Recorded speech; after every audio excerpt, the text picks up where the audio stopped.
Well, here we go, back again with another video. Now today, I'm on the water all weekend. I'm taking a canny.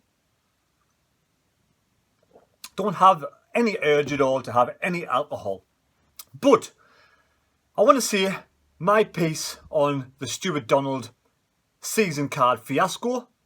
And what I think should happen is from Monday, 9 AM, Stewart Donald should issue an apology to every single season card holder and give a full refund to everyone who's purchased the season card so far for next season. It is absolutely ridiculous to pay full price for a season card only to have live streaming for 23 matches. I'm sure there is thousands of people out there who would willingly pay for a live stream for every single home match next season if it was the same price as it has been this season, which was £10.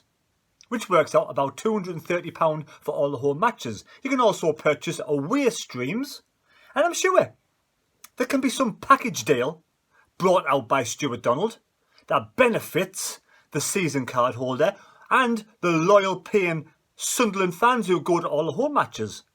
But he must apologise quickly to the Sunderland fans because he is really alienating himself. Absolutely 100%. There is not one Sunderland fan out there, if this continues, will want Stewart Donald as the owner. Now, when he first came to Sunderland, he was the fans, people, the people's man. He wanted to be liked and loved by all Sunderland fans. He came in, he wanted to change what was going on at Sunderland Football Club. He wanted to be part of the fans. He wanted to, with the fan groups. He wanted to bring Sunderland from, the bad times of, yes, the EFL is short, getting demoted, relegated to League One. He wanted to bounce back up straight away. But when he failed, when Jack Ross failed, when the players failed to get promoted last season, Stewart Donald sat at Wembley, the playoff, lost against Charlton. 10 minutes afterwards, soaked up the atmosphere the way the Sunderland fans felt and promised that he would fight and bounce back with the Sunderland side and get Sunderland promoted. 100 odd points he wanted. But it hasn't gone to plan this season. But doing what he's doing is an exact opposite to what you came in to do at this club, Stewart Donald. Alienating yourself from all the fans. You try to come across on Sunderland Till I Die as somebody who cared, who wanted to do well for Sunderland, and then you go and do this. You've got to come out with a full apology on Monday morning and, give everybody, reimburse every season card, everybody who has a season card for next season, or people who have paid, instalments, reimburse every single penny. And then have a live streaming, some sort of live streaming package for next season. It's easy to come up with one. You could pay per game, or you could do like a package deal. We have a massive fan base from all over the world. There's fans from every country in the world would pay for this live streaming service. Money that would go into the coffers. There's not many teams in League One have the fan base that we have, and that's no disrespect to any team in League One. Just that Sunderland has a massive fan base and we would do really well with the live streaming. The season card holders, people who pay week in out like me, we would buy live stream packages so we could watch our team play football. We all love football, we all miss football, and we would pay to watch it. But to take the hard-earned money from individuals who are struggling at this moment in time. Some will be struggling like everybody else with the coronavirus, on furlough, people who may have lost their jobs, who are not working. To take their hard-earned cash, the full amount, and not getting something in replace, like being able to go to the ground or the matches, it's daylight robbery. So Stewart Donald, I believe you can turn this around. Get out there, a full apology Monday morning, and give the fans their money back. Otherwise, every single Sunderland fan is going to wash their hands of you. Right, from the doom and gloom of Stewart Donald, let's move on to what's going to happen this week. The EFL are having a meeting with all the teams, representatives from all the teams. They're going to decide on a vote what's going to happen to League One. I think it's Tuesday. Now, Tranmere Rovers have came up with an alternative proposal, which is not a bad idea. So like I said, just a little bit of water this week. no alcohol. I felt really deflated this week for some reason. I don't know what it is. Just, you get those weeks where you feel just like you have no energy, a little bit deflated. I was talking to a friend earlier on, and I said I felt a bit deflated, but just the way I felt.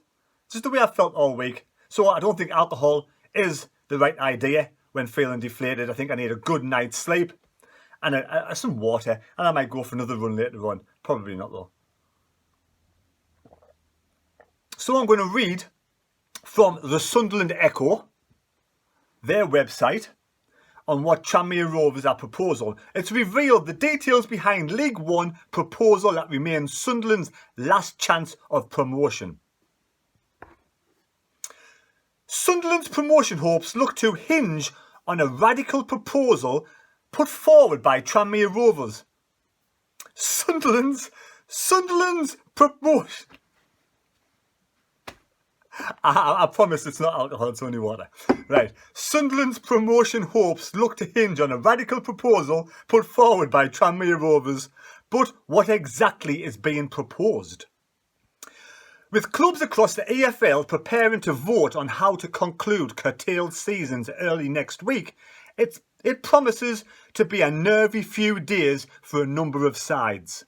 And Sunderland will be one of the clubs sweating on the outcome of the crucial ballot, which could sentence them to a third season in League One. That is unless a proposal put forward by struggling Tranmere gains momentum, with their intriguing proposition appealing to a number of clubs, including the Black Cats, for whom it remains their last chance of promotion. But what exactly are they suggesting? And what would it mean for Sunderland? Let's have a look. What is the proposal put forward by Tranmere Rovers? In the simplest form, Tranmere's proposals take the unweighted points per game bias mentioned in the EFL's framework and applies a margin for error formula. That margin of error is calculated by the EFL's results over the past 3 seasons and is aimed to stimulate a best and worst case scenario for each team, taking into account the unpredictable nature of football. Now, this gives them a final points range estimating the highest and lowest points each club could have accumulated. Once this margin of error is applied, any teams who would be assured of automatic promotion, even in the worst case scenario, would be promoted, and likewise for relegation. The crucial difference between Tranmere's proposal and deciding the season on an unweighted points per game basis is that teams who, with the margin of error applied, could have been able to qualify for the playoffs will take part in an expanded competition. Similarly, at the bottom, any team who could have stayed up with the margin for error is applied will be spared relegation. So who would be promoted and relegated? Under these proposals, only Coventry City would be promoted automatically. Bolton Wanderers and Southend United would be relegated. An expanded playoff competition would take place to decide the final 2 promotion spots. No other teams would be relegated, meaning Tranmere themselves would be spared. Now there's method in the madness there, Tranmere. Definitely method in the madness. What would this mean for Sunderland? Sunderland would be one of the 8 teams taking part in an expanded playoff competition under this proposal. They would join Rotherham, Oxford, Fleetwood, Portsmouth, Peterborough, Wickham and Doncaster in a knockout competition for one of 2 promotion places. Now the future of League One. If this model was applied throughout the leagues, it would see 25 teams play in League One next season, as opposed to 23, which is planned. This is thought to be one key issue, as many clubs are loath to see their solidarity payments reduced due to there being an extra team in the league. What other proposals are being considered?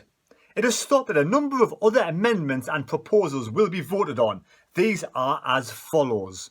The EFL proposed to decide all curtailed leagues on an unweighted points per game basis, with playoffs proceeding as usual.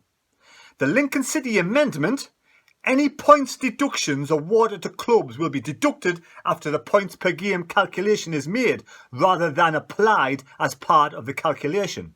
The Stevenage Amendment. No club should be relegated from League Two if clubs opt to curtail the fourth tier season.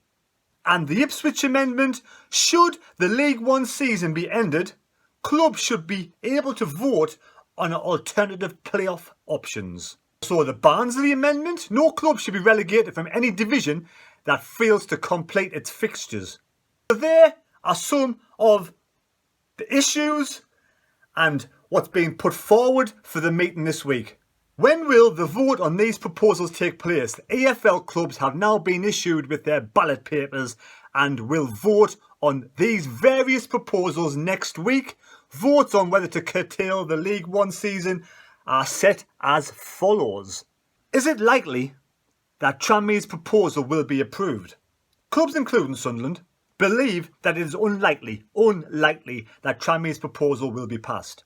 The likeliest scenario is that the EFL's proposed framework will be passed, with League One season subsequently curtailed. Yes, that was a mouthful. This option would end Sunderland's promotion hopes. Now, the Tranmere proposal is taking momentum. It is getting momentum. It's a snowball. But will it attract enough clubs to actually put this through? This would mean, in the small print, which at the end I will leave a little still frame of the small print, is that clubs that don't want to complete the season financially means they don't have to. And the clubs that want to, continue the season, like the 8 teams that will get promoted, the 8 teams that will be in the playoff, these teams can afford to continue and will want to continue. So that's what's going to happen this week. We'll know by this week whether Sunderland have a chance in a Tranmere scenario playoff or whether they're going to be in League One next season. My gut instinct says we're going to be in League One next season. If that's the case, remember, Stewart Donald, you were the owner of Sunderland Association Football Club. We've gone through some bad times.